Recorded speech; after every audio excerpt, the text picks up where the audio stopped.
Few personalities in the Bible are more recognized for their manly qualities than the man after God's own heart, the great King David.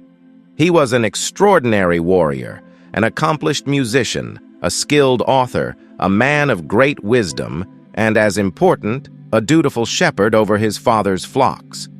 He was also courageous, passionate, and certainly flawed.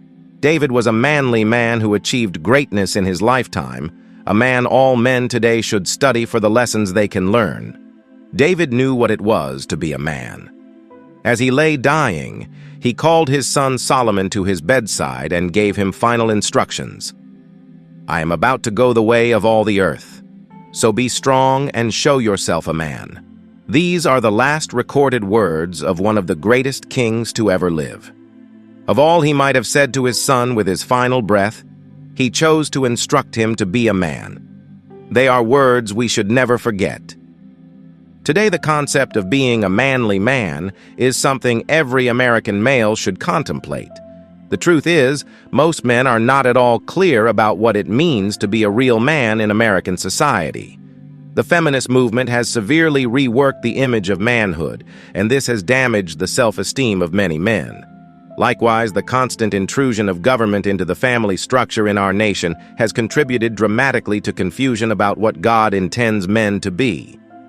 When a government perpetuates the myth that its programs are more important than fathers in the home, men will naturally suffer a crisis of identity. Men also face the popular but false notion that women can do anything a man can do.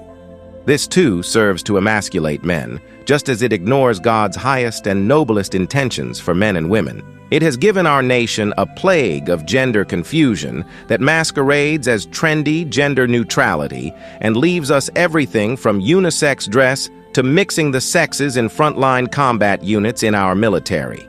This is one of many signs of America's deepening gender crisis, a crisis that is devastating American men. Sadly, most Christian churches offer little help in this cause, and it is because they fail to articulate the true nature of the greatest man in history, Jesus Christ. Consider for a moment.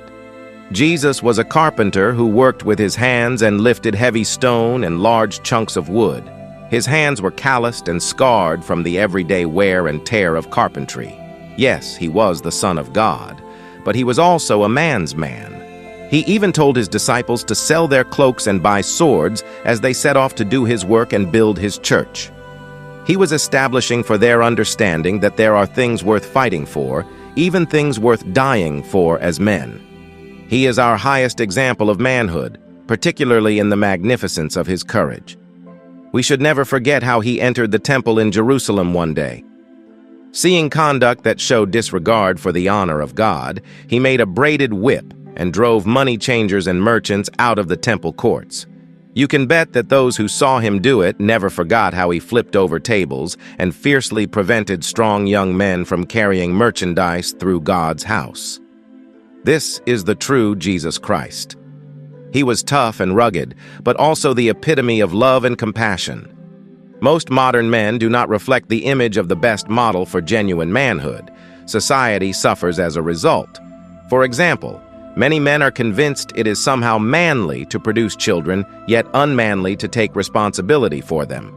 This is why there are American households filled with children but absent a father. Consider also the domestic abuse statistics in America. What kind of degenerate thinks it is manly to beat a woman? That he is somehow affirming his superior status in the world through violence against those he is intended to protect? I could ask the same question about men who have extramarital affairs. What kind of man breaks his vows, destroys lives, and violates the laws of God for false love and brief pleasures? It must be the same kind of man who allows pornography, a kind of fictional intimacy of the imagination, to destroy genuine intimacy with a loving wife. Certainly, men who do these things are not modeling themselves after the ultimate man, Jesus Christ. It is no wonder so many people are asking these days, where are all the real men? Manhood is suffering today. Men seem to be confused about what God wants them to be and about how to live out their manly calling. To be a man, you have to take charge and responsibility, embracing the challenges and decisions that come your way with confidence and integrity. This means being accountable for your actions, making tough choices, and standing by them, even in the face of adversity. It involves leading by example, showing strength and compassion, and being reliable for those who depend on you. Taking responsibility means owning your mistakes, learning from them, and striving to grow continuously. Ultimately, it's about embodying the values of courage, honesty, and resilience, and using them to guide your path and support others along the way.